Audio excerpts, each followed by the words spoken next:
Peace family, Eric Joseph Lewis here, and today we're gonna go on a sweet little garden tour with one of my all-time favorite gardeners and just all-around incredible humans, Jim Kovaleski.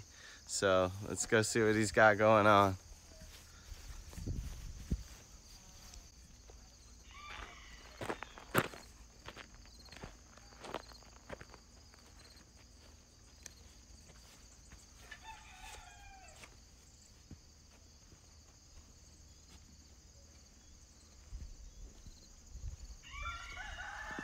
Hey, what's up, Jim? Hey, how's it going, Eric? Doing good, brother. Glad to be out here. Yeah, welcome to Maine, the way life should be. Uh-huh.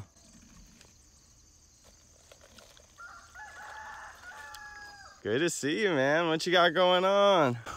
Just trellising some tomatoes. Last year I learned that I like trellising. I used to let them just ramble, but in the greenhouse last year I trellised them and made them a lot more accessible, but now I'm kind of modifying that, kind of doing a double trellis on suckers and not trimming all the suckers off. So yeah, I think it's gonna work great. Nice. It's looking great so far. Yeah, we've already started harvesting tomatoes. The greenhouse made a big difference in allowing us to be a little ahead of the game. Because some years we had, I think it was 2018, we had a, let me think, June 9th frost and a September 2nd frost. Whoa.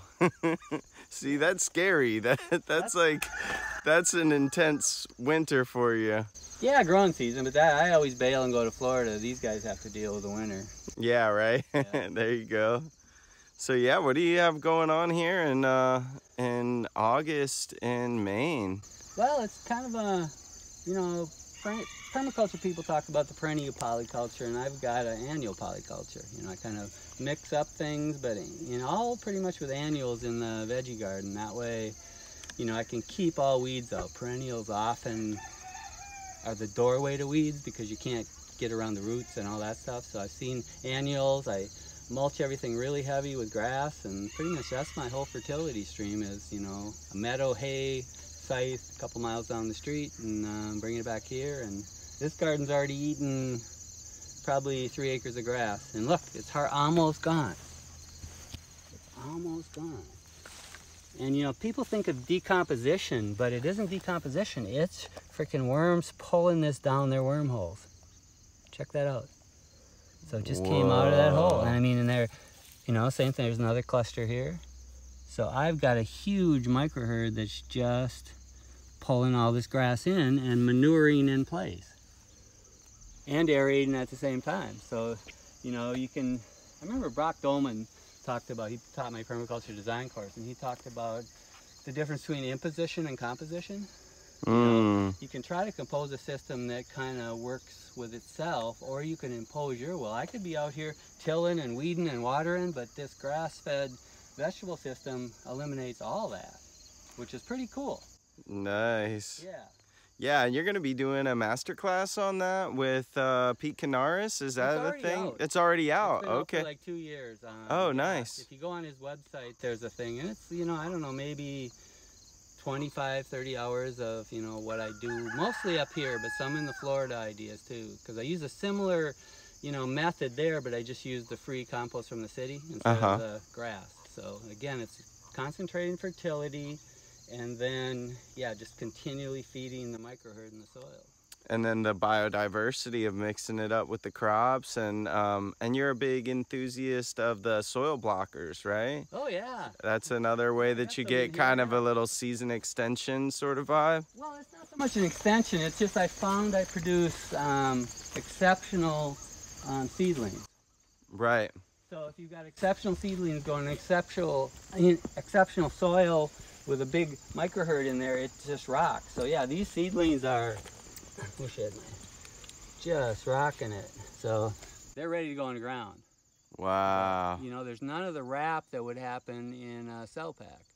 Right. You know, you still got to time it. These are probably 3 or 4 days later than I'd like to get them in the ground, but they're going in today. The season extension also works though, because, so I don't see the onions here, but the back garden, you know, I started a bunch of onions in February in soil blocks in Florida. Grew them up to about this. These are scallions. And then what I did is when I was ready to come here, I just pulled them up, shook a little dirt off, and now I've got the same thing you get in the mail from Johnny's, but much fresher. And then I just divide them out.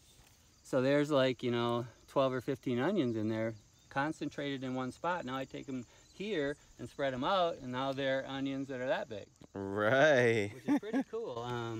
I learned that technique from Roberto at Sweetwater, because he's done his scallions that way. So even the scallions, you just pull them, rinse them off, and it's done. Nice. None of that bunching and all that thing. So that rock's pretty good. Yeah, so one of the things that I'm noticing when I look around this garden is like no weeds. You must be weeding all the time, right? No.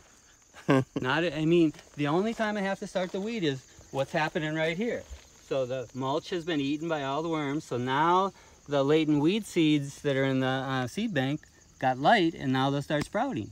But if you can keep, that, 2 inches to 4 inches of, fresh mulch on there, it eliminates the weed pressure. I'm really good here. And even though I'm bringing in seeds with the hay, they still, as long as you can keep the sunlight from hitting the soil, they will not sprout. And I think, it's my intuition that some of those seeds are being eaten by the microherd too, which is kind of cool. Because they want the protein just as much as any other creature. I imagine there's some kind of symbiotic relationship goes on with what time, what causes that to happen, whether, some seeds are protected through, some kind of evolution and other ones aren't. But, what I found over the years is there's some things that can't grow because of the microherd. So the same thing, when you bring onions up, these are some later ones, but what I'd find is, we got it going on here. So I bring those really nice onions up from Florida, and you put them in, but they've been in the car for like 2 days, so they're a little floppy. You put them in the ground, and they flop over, right? And what happens is the same thing that happens with Oshi. I'm trying to see if it here. No, it ain't showing it there.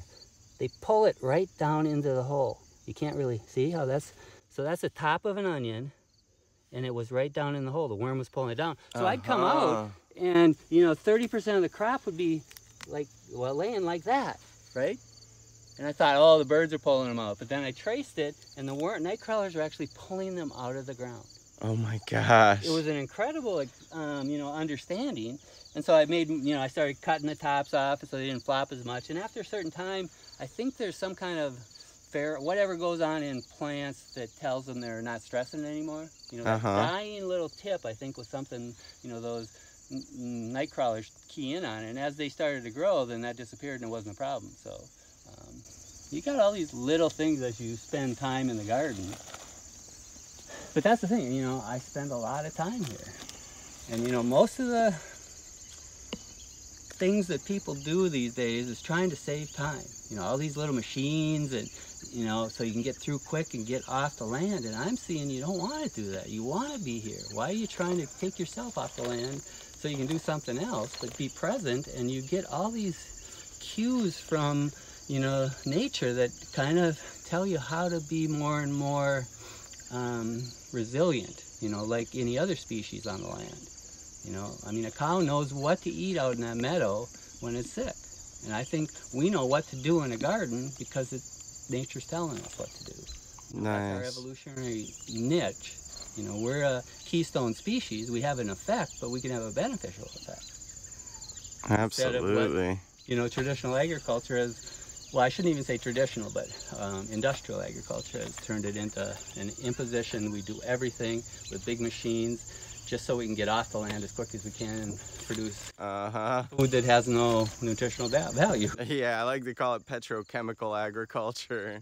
Yeah, it's more honest. I hate it when they call it conventional. Or modern. Dude, it's not modern. It's like as backwards as it gets. Right. Yeah, this is, looking forward to how, or looking, I always used to say back to the future. This is what farming used to be, 150 years ago. Right. And then if you go even farther back to indigenous peoples and look at what they were doing with, the Three Sisters thing or the Seminole pumpkins down in Florida, plant them and leave. Right. So I'm kind of in the niche between. I know you're a forager, and I impose a bit here, but it's still a composition of a bunch of plants and see what can bring the most for us and still benefit the land. Because this whole time, this is all increasing in fertility. Mm-hmm. Because there's an ooze effect. You concentrate fertility and it oozes out. Uh-huh. Normally, a lot of organic gardeners, they take compost, they work really hard at it, and then they spread it out over a large area and it disappears. I'm taking a massive amount of organic matter, pretty much sheet mulching it, so it's composted in place. The plants are being able to use it at that time, and so is the soil life. So there's there's this locking of nutrients in the soil life's body. That was a real, blow me away that, you always want slow release fertilizer. You've got all these billions of microorganisms and microbes and, worms, and they're holding it all in their bodies and slowly releasing it as they die and have sex and poop. I mean, it's there and it's released in a way that is balanced. Even, all these organic amendments, you can overdo it because we're just people, but nature's figured out how to release things in a way that it's locked up so it doesn't disappear, but usable. So I'm trying to tune into that as much as I can. Nice. Any words of encouragement for brand new beginner gardeners who are just getting started, or words of advice from... Start small. I started pretty small down in Newport Richie, just a couple beds in the front yard. But don't be so intimidated by all the orthodoxy. You've got to do it this way, Trust your intuition. You got to read some books and do some things, but consecrate organic matter and then listen to your land. Everybody wants, permaculture designers to come in and tell them what to do on their land, but the designer isn't there. That, whoever's on that land, hopefully you've been there 3 or 4 years, they know what's going on in the land. They know where it's wet, and they know, so, trust yourself to listen to the land. Right on. Powerful words of advice from the great master. Great seeing you up here. I hope you get back next year. Yeah, here's Maybe hoping. See you in Florida. Yeah, definitely see you in Awesome. Florida. Heck yeah. Thanks for having us out, brother. Sure.